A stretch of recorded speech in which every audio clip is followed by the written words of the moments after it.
he ate, and in his eating he taught.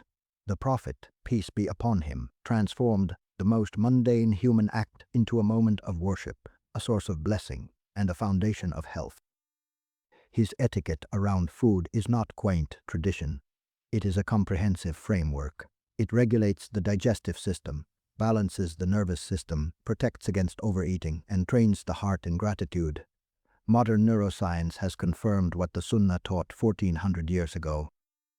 The way we eat influences how we digest. The act of mindful eating stimulates the parasympathetic nervous system. It improves nutrient absorption. It reduces cortisol. And the prophetic practices, from the three-finger method to the one-third rule, are not arbitrary. They are functional. They are biological interventions hidden in plain sight. Stay for number 1, the one-third rule that will change how you eat forever. Before we begin, we have gathered the daily practices of the Beloved, peace be upon him, into one book, the Sunnah Home Manual, 40 practices, every hadith verified. Now, let us sit with the Prophet. Let us eat as he ate, and let us uncover the 5 Sunnahs of eating that you must know, but probably do not. Let us begin with number 1, the uncomfortable sitting position. The Prophet, peace be upon him, never ate while reclining. He said, "I do not eat reclining," and he sat in 2 distinct postures. Sometimes he would sit on his knees like a person in prayer. Sometimes he would sit with his legs drawn up, resting on his heels. But he never leaned back. He never ate stretched out. And he never ate in a position of comfort that compromised his digestion. Modern gastroenterology has validated this practice completely. When you eat reclining, the angle of your esophagus and stomach changes. The lower esophageal sphincter relaxes. Gastric acid can reflux upward. And the mechanical pressure of the stomach contents against the diaphragm can impair breathing and digestion. A 2021 study published in the Journal of Clinical Gastroenterology found that eating in a reclined position significantly increases the risk of gastroesophageal reflux disease. Conversely, eating in a seated upright position promotes optimal gastric emptying. It reduces heartburn.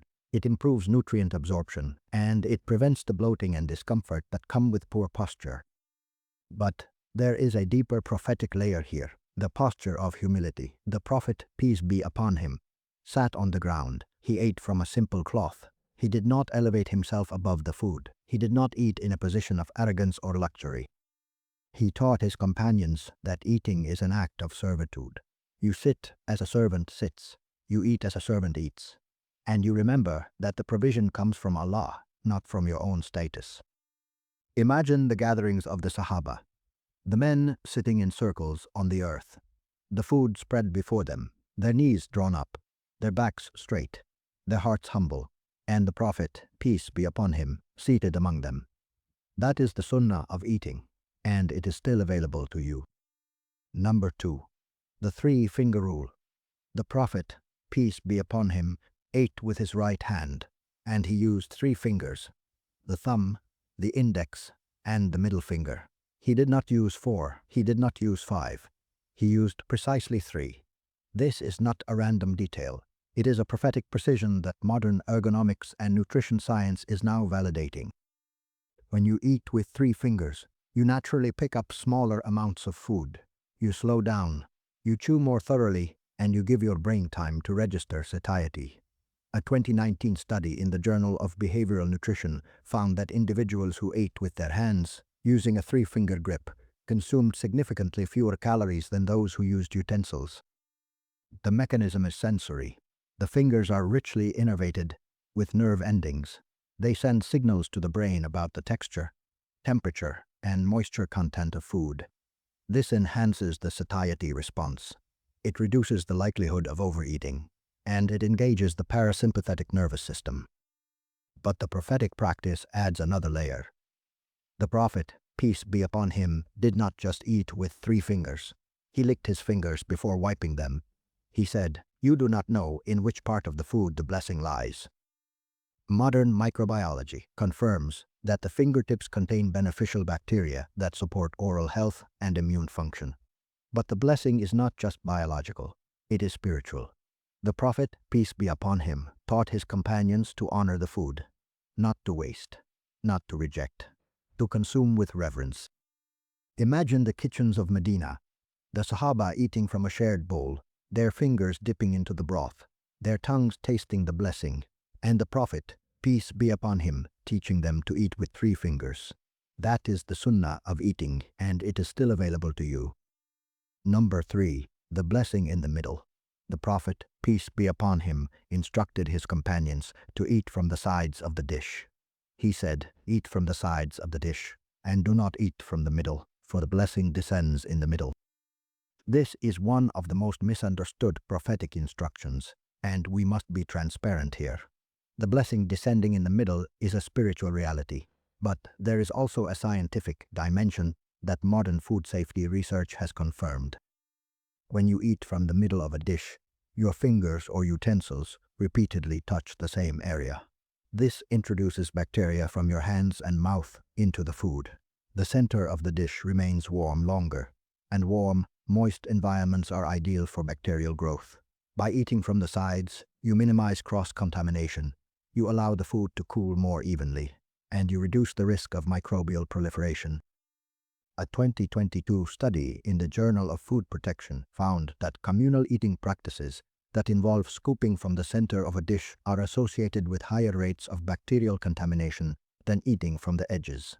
The Prophet, peace be upon him, did not know about bacterial growth curves, but he knew the practice. He knew that the sides were safer, and he instructed his companions to eat from them. But there is a deeper prophetic layer here. The blessing in the middle is not just about food safety. It is about generosity.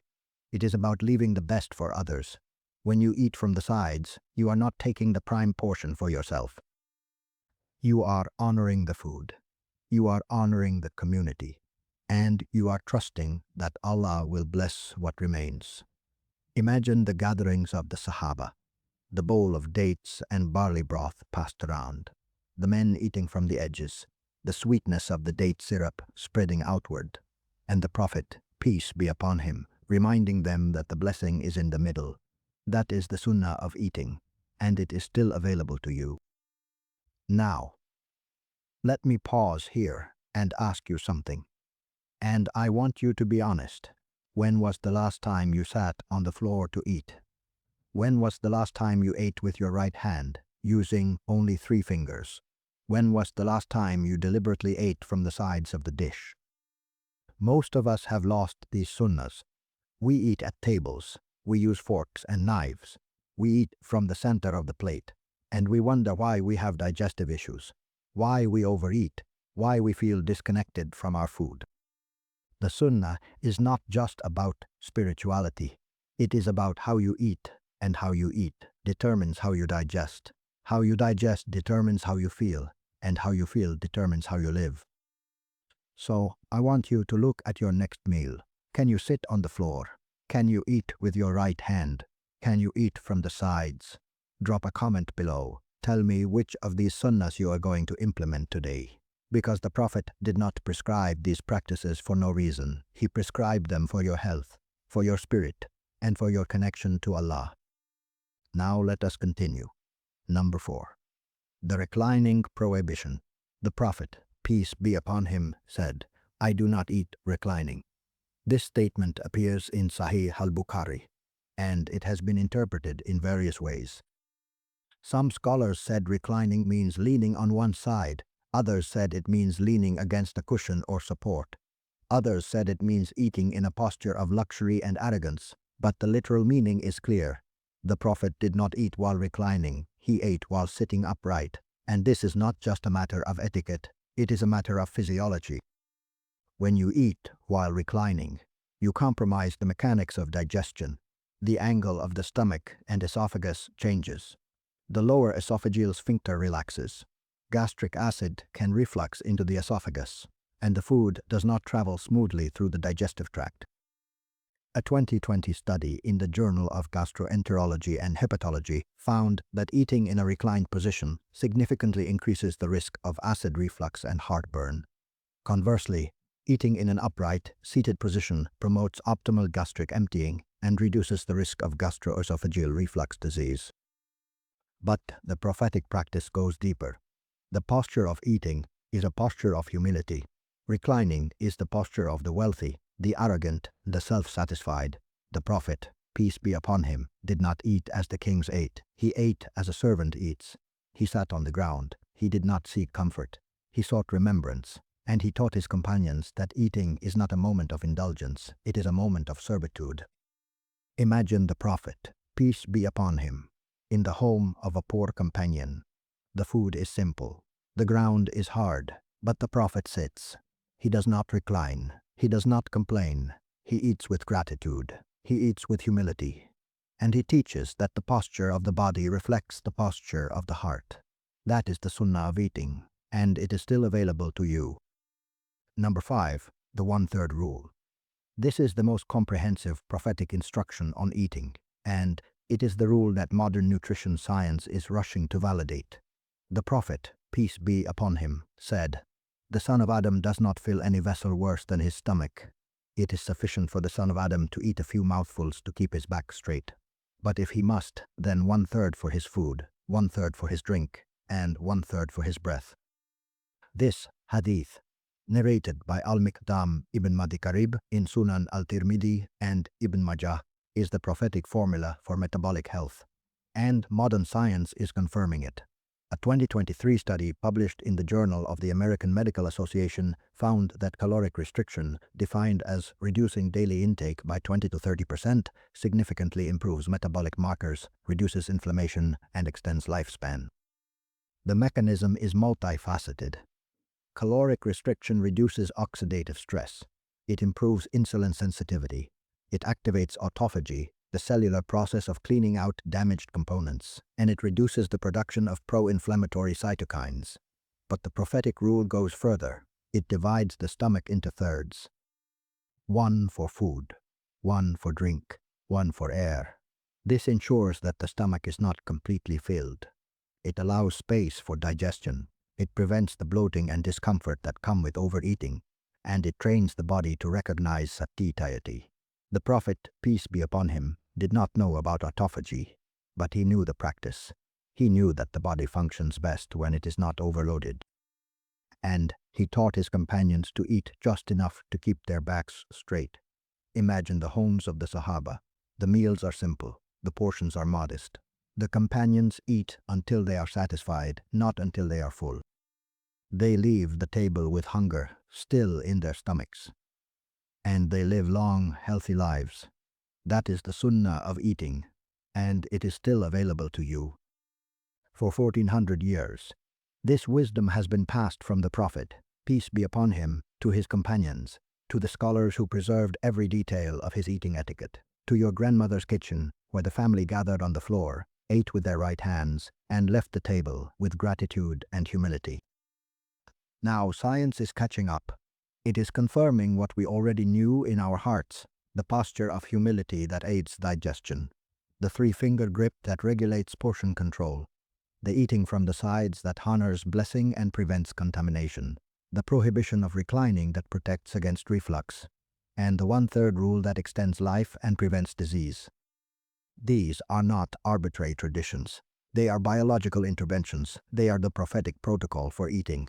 But let me be absolutely clear, the cures Allah has placed in His creation are not miracles, and they do not replace your doctor's care. They are the means He has given through the Sunnah, and they are blessings.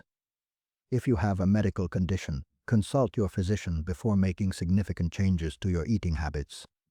The prophetic medicine is not a rejection of modern healthcare. It is a complement to it. It is the foundation upon which we build our health, trusting in Allah while taking the means He has provided. Now, if you want to explore this further, I urge you to watch our video on the prophetic fasting, the Sunnah of Mondays and Thursdays, the modern research on intermittent fasting, autophagy, and the regulation of the immune system will astonish you. That video is waiting for you. Click it now. And continue this journey into the prophetic science that heals body and soul.